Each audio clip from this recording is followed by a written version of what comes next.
Salut, c'est Anne-Marie. J'avais envie de vous parler de l'état d'hypnose. Est-ce que vous saviez que vous êtes souvent dans des états d'hypnose à chaque jour, à chaque heure? Le mot hypnose charrie souvent beaucoup de mythes, mais je vais vous expliquer un petit peu plus qu'est-ce que c'est. C'est vraiment intéressant. Vous devez comprendre que l'état d'hypnose, c'est un état naturel. C'est un état que nous connaissons tous. En fait, l'hypnose, c'est très simple. C'est un état naturel, un état modifié de conscience.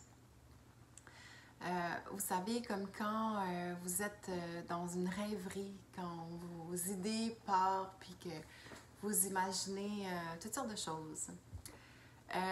On est dans un état d'hypnose dans ce temps-là, quand on est comme dans la lune.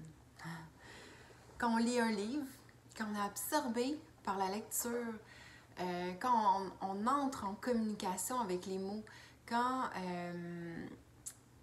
dans le fond, on commence à vivre ce que vivent les personnages.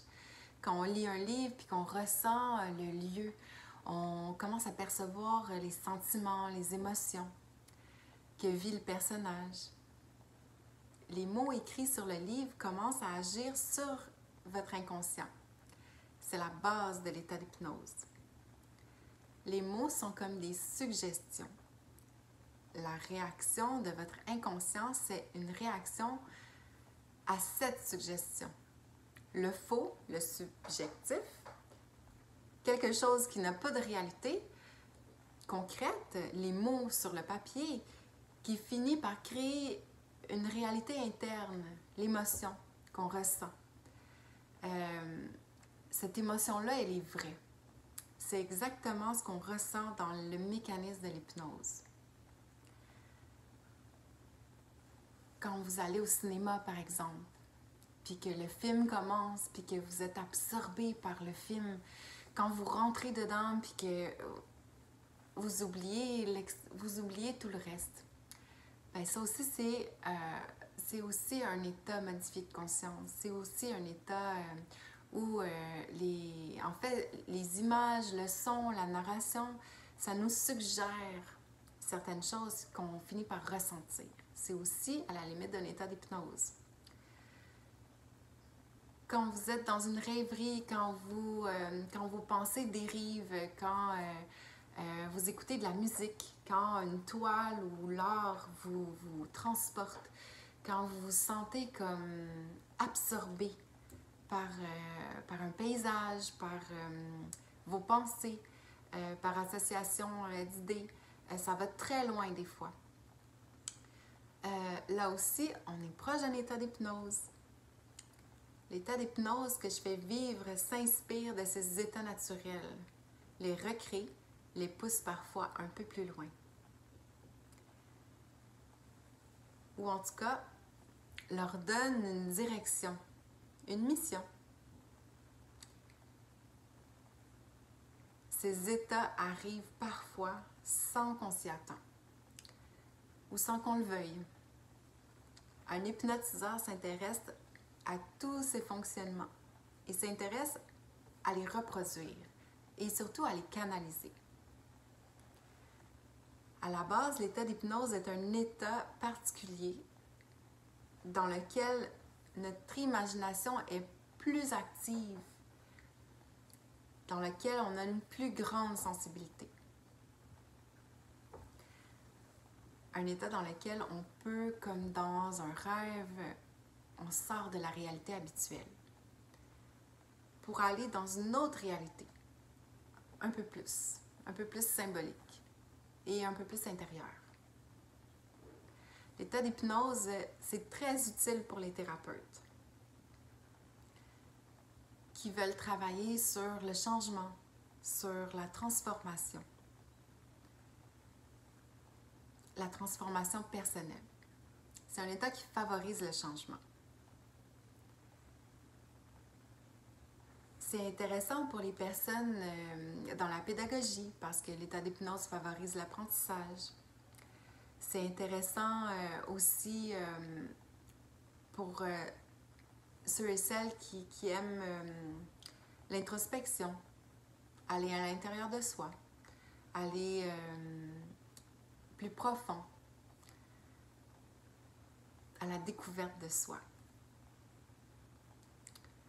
Ou on peut s'imaginer aussi que les personnes qui aiment beaucoup faire de la méditation, c'est aussi des personnes qui peuvent apprécier l'hypnose,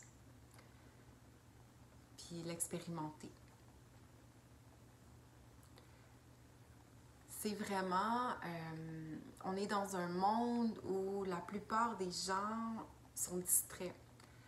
La plupart des gens vont regarder la télé jusqu'à devenir presque, tu sais, comme que tes yeux ferment toutes seules pour aller se coucher ensuite. On est dans un monde où souvent on a été tellement dans l'inconscient, dans le mode automatique, qu'on ne veut plus tellement être conscient. On ne veut plus tellement aller à l'intérieur de soi. Puis je dirais que ça cause des maladies, ça cause des problèmes.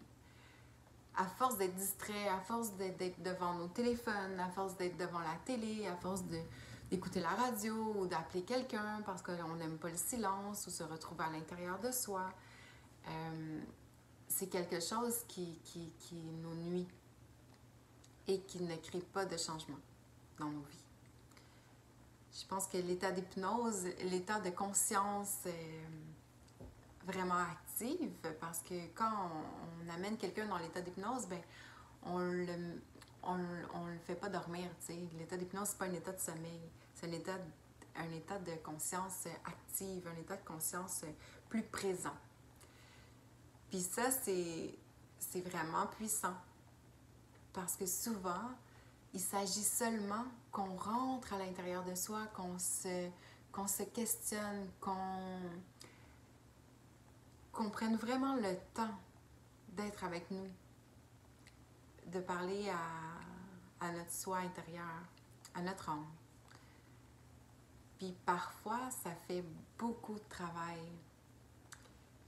Puis, ça peut créer beaucoup de changements, comme je disais tout à l'heure. Alors, je vous invite à garder l'esprit zen pour cette fin de semaine avec la pleine lune là, qui s'en vient le 31 octobre. C'est pas facile,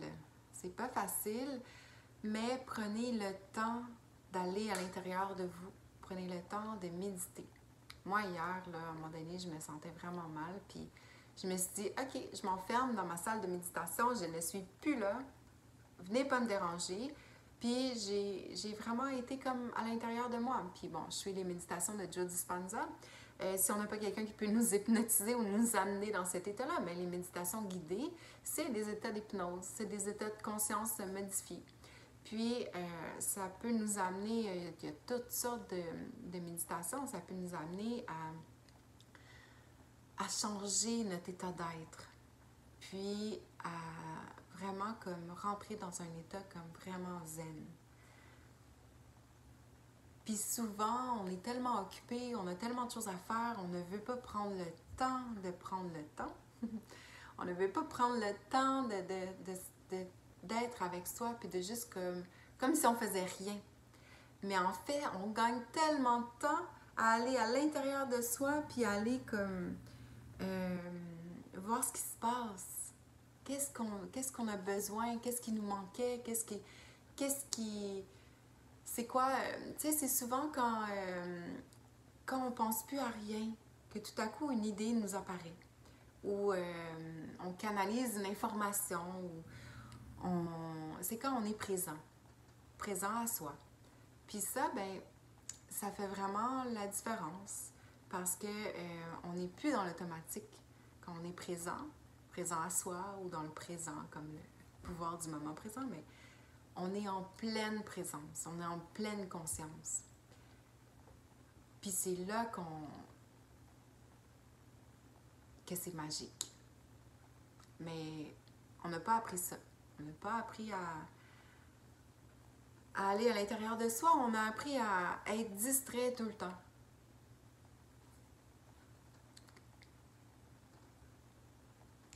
Et quand l'énergie de la Terre augmente, puis que là, les gens dans le positif sont vraiment le positif, mais les gens dans le négatif sont très, très dans le négatif. Alors, c'est difficile de revenir à l'équilibre quand on a des émotions trop fortes. Puis à la pleine lune, souvent, c'est ce qui se produit.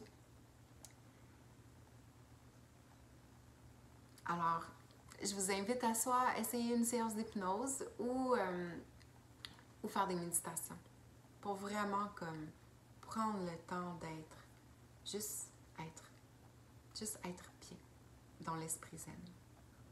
Et la compréhension de soi, de notre vrai soi, notre âme, la voix du cœur.